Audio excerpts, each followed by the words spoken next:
Welcome to Amaka Intellectual Factory, where I host podcasts and many other interesting stuff. So, unlike my typical videos where I transcribe what I say, I'm gonna be working on my eloquence because after I moved to Los Angeles, my social life took a very, very deep nosedive, and so it affected my eloquence as well.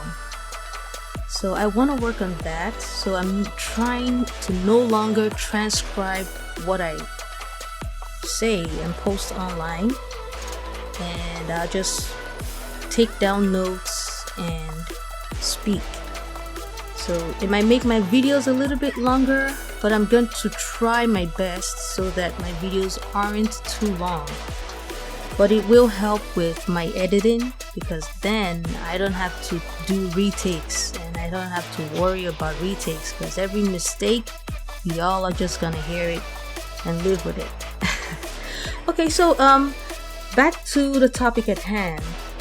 I discovered a Ukrainian woman, and this is a woman that talks about women's rights, and not like women's rights, but the general devious nature of men.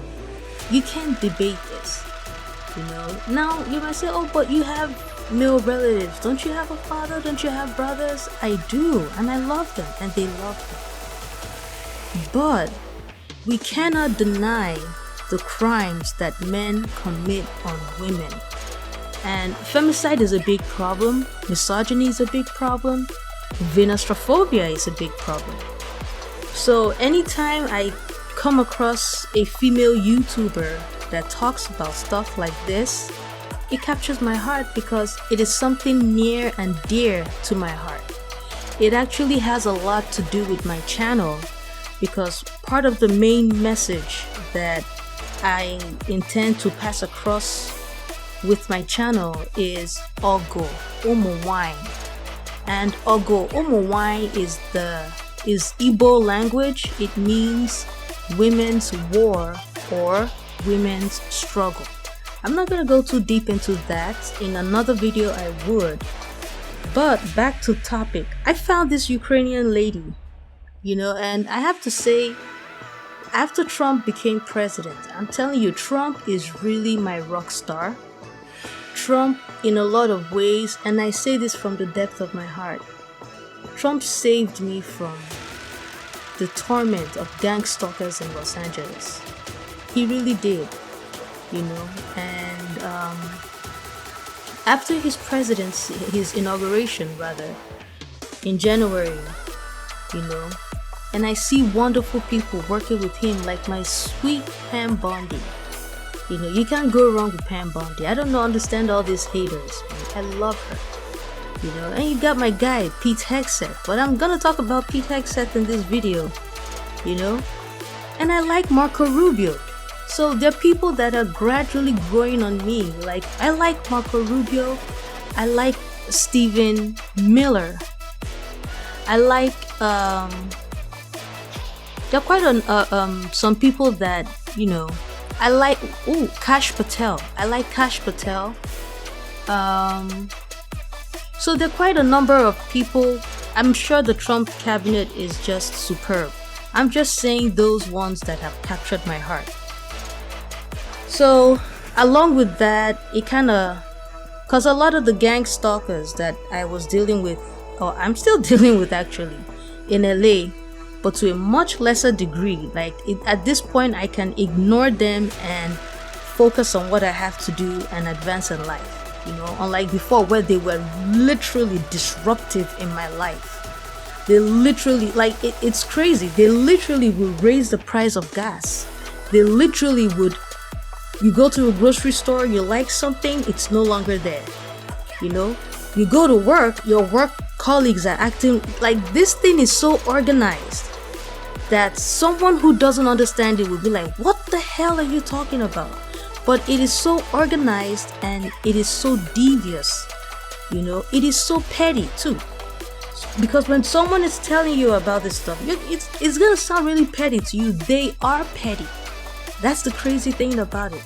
So let me talk about this girl. And because, like I said, Trump's presidency is really a blessing in my life, because it has softened my heart. It has opened me up. It has calmed me down. And I'm now more interested in white women in a positive light, and white women are charming. They have their charm. When they're not being Karens, when they're not being troublemakers, they have their charm. Becky is really charming, and I'm open to meeting Becky's, the white women, and exchanging ideas with them, because for me, nothing is a greater turn on than your intellect. And white women do have a lot of intelligent white women. When I came to America, my very first friends were white girls, because I was in a white neighborhood though. White girls and a Latina. They were just the best,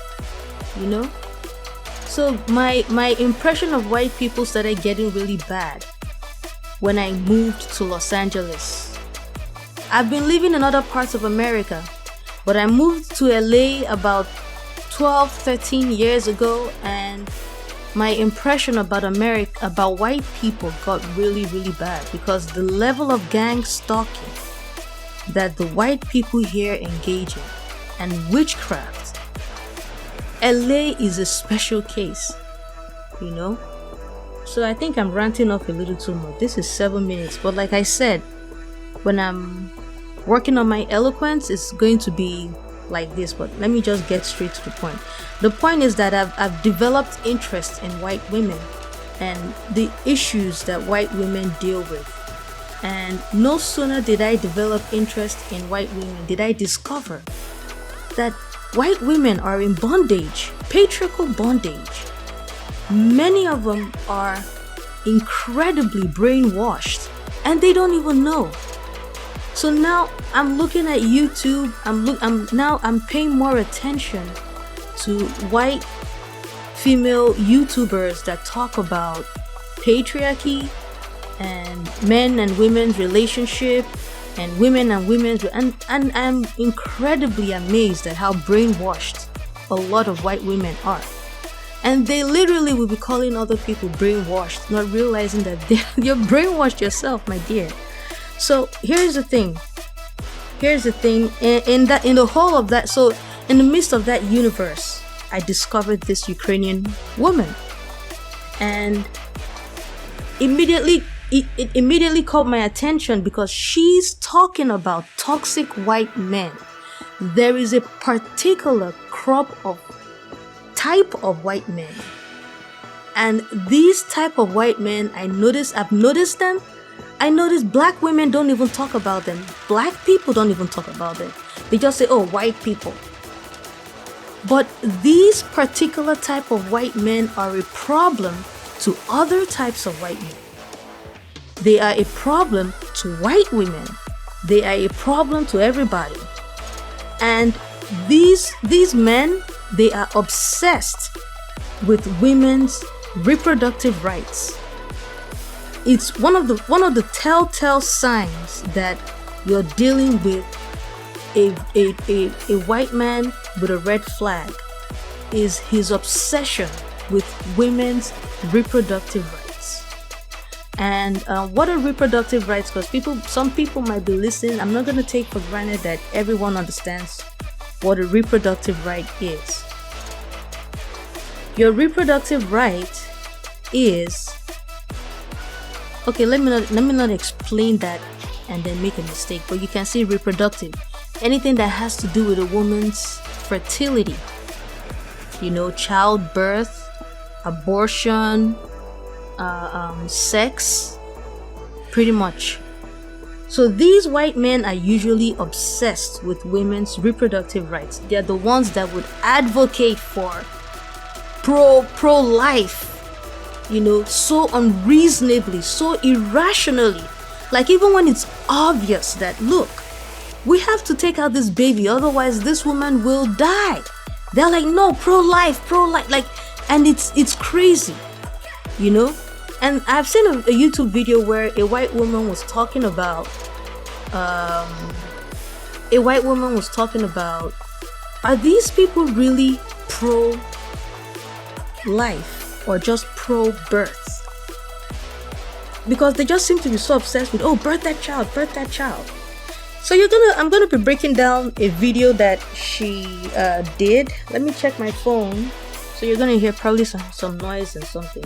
But let me check my phone so I can tell you the title of the video. But it's obviously gonna be on the screen too, but I'll read it out right now. It says, "The Christian nationalists built an army while we wasted time policing each other." And that's another thing I like about this girl. This girl understands the importance of defending and protecting yourself. So I have been talking for 11 minutes. You see what I'm talking about?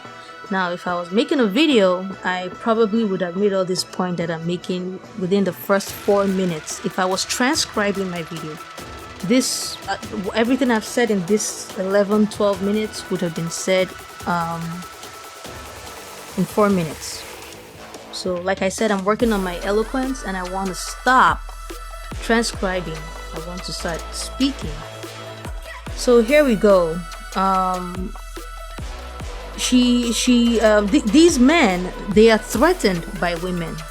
I've encountered a few of these types of white men, and because I'd started very early to be aware of the war on women. When I encountered these white men, it was very easy for me to understand that I was dealing with a very dangerous person. These men are threatened by women, and the things about women that threaten them are the most bizarre things. A happy woman threatens them. A hard-working woman threatens them. A beautiful woman just enjoying her beauty threatens them.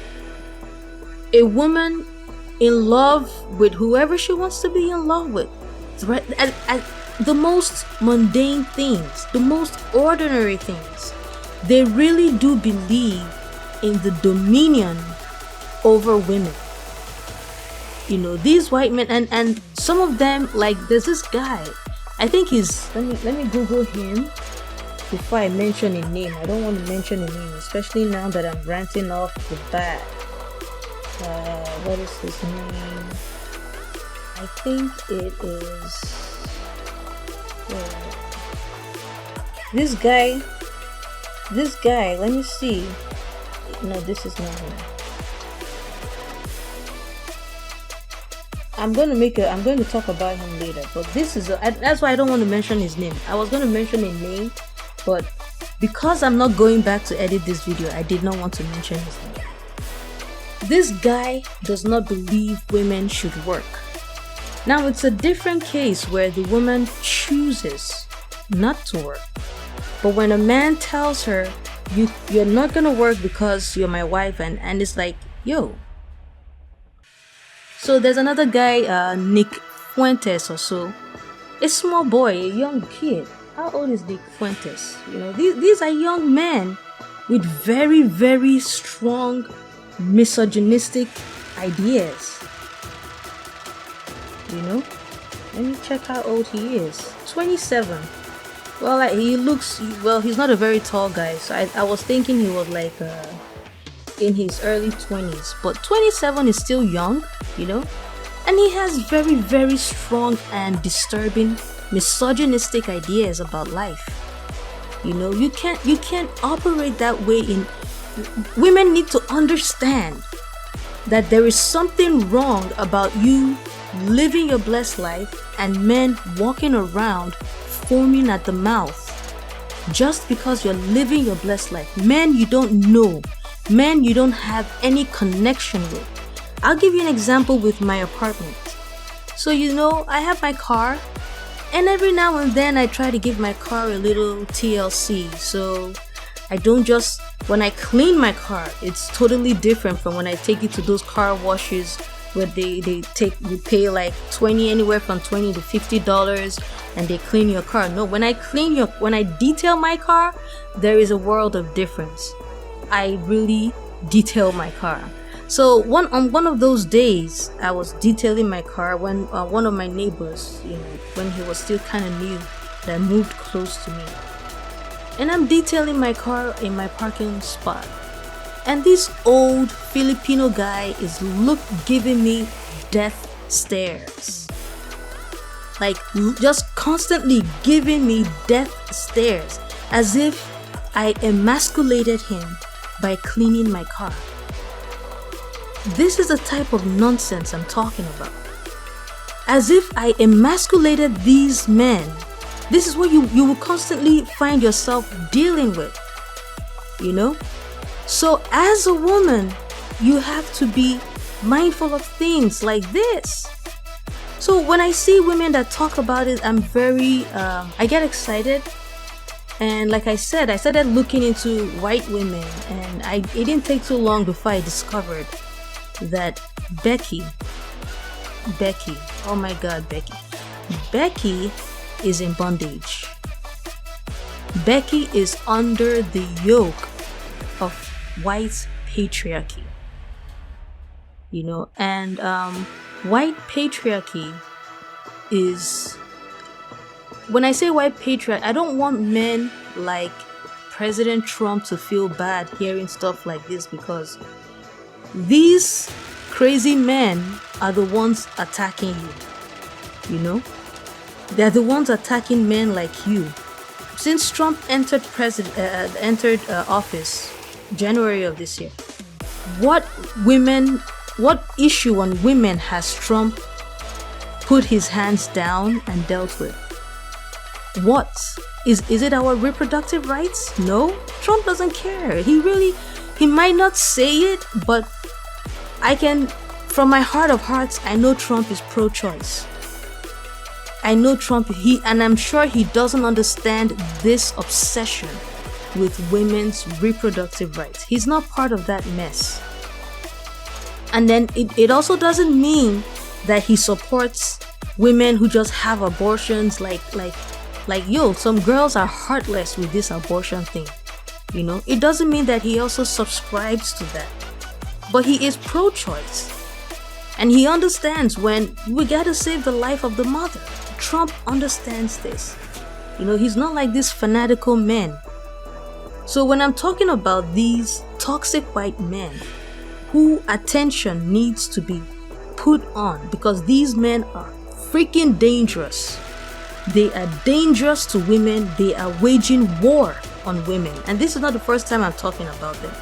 There are many ways they manifest themselves, and there are many identities they take up. One of such is Christian nationalists. Let me see, have I talked about... So that's what she's really dealing with in that whole video. And you see, like I said, this video is getting too long. I need to cut it as ASAP, because I'm still going to play her video. She talks about Pete Hegseth tweeting about this Christian nationalists, a video clip, a CNN video clip, and I will address that in a separate video. I don't know why. I watched the video and I couldn't believe it. I don't know why Pete Hegseth did that, because that's my guy right there. That's my Clark Kent.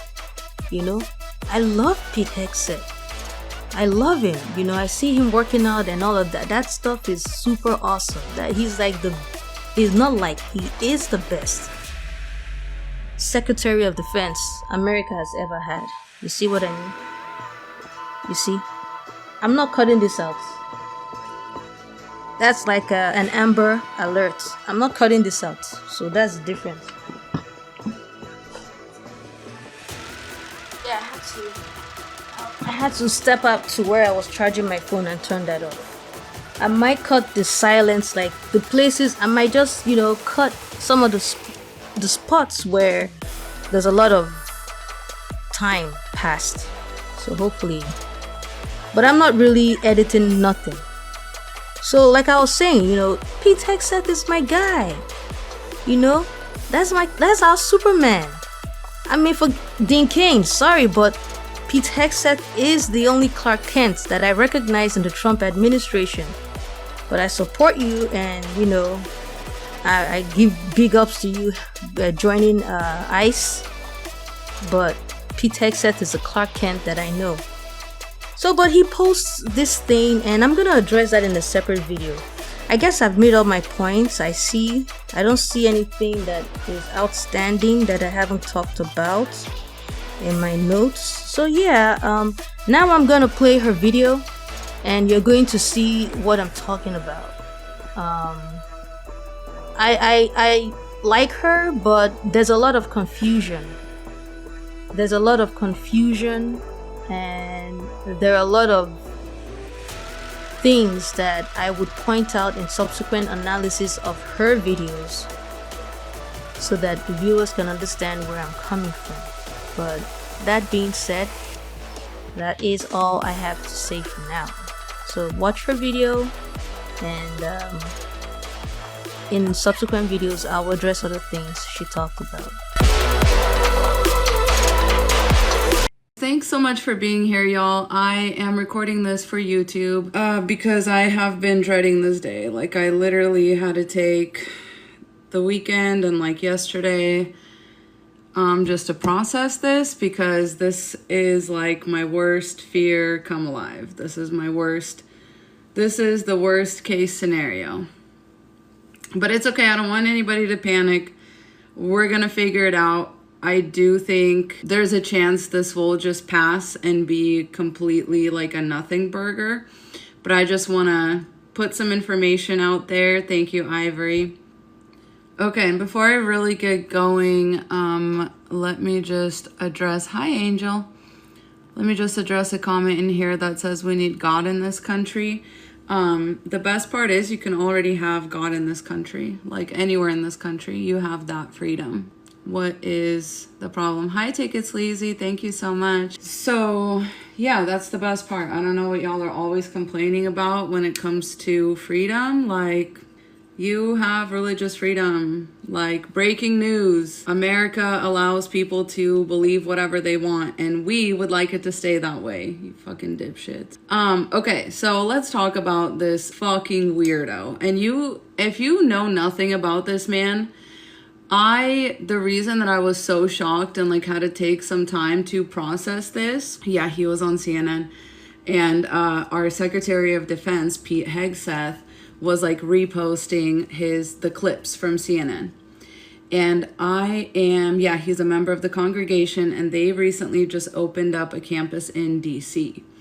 Now, that is what is really freaking me out. So when I heard a couple months ago that this man was moving into DC, my heart sank into my ass, because I have, unfortunately I have like experience, not with this particular church, but with like Reformed churches in general. And while a lot of them are like, I guess I should say, while a lot of people that go to these Reformed churches are not like fully bought in on every piece of the ideology, like women submitting, women not voting, like stuff like that, they're bought in on enough to still be extremely dangerous. Lori, thank you so much. And what they're bought in on, and this is the freakiest part, is taking over the country one little piece at a time, and like doing, oh God, how do I explain this? It's basically like a ground up movement. Okay. I am absolutely just terrified, because I remember there was a documentary in the works a couple of years ago that I was aware of about Christians like getting into local government, right? And the goal was like, oh, we're just gonna like spread the love of God through the local government, because like ultimately we want a Christian nation, right? Now, what Christian can say like no to that? Like, what, do you know what I mean? Like, as a Christian, you hear somebody say that and you're like, well, yeah, you know what I mean? Like, absolutely. And so this is the part that's really going unnoticed. Yeah. And Ivory, Isabel says the biggest difference is now they say the quiet part out loud. And I totally agree. But I want also y'all to understand that they have been saying it very loudly inside of these buildings. This was never the quiet part to the people that are preaching and supporting this, okay?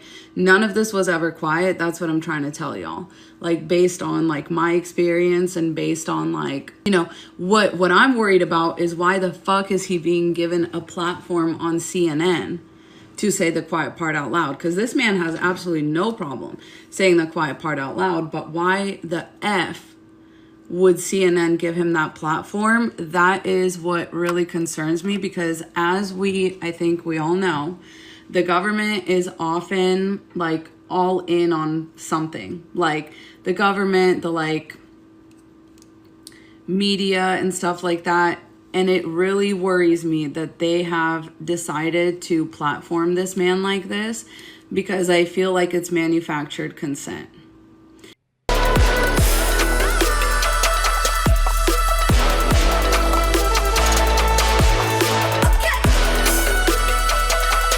So you heard her, and I have made all my points at the start of the video. No need to repeat myself. That's all I have to say for now. Until next time, take care of your lovely selves. And remember, life is beautiful and worth living.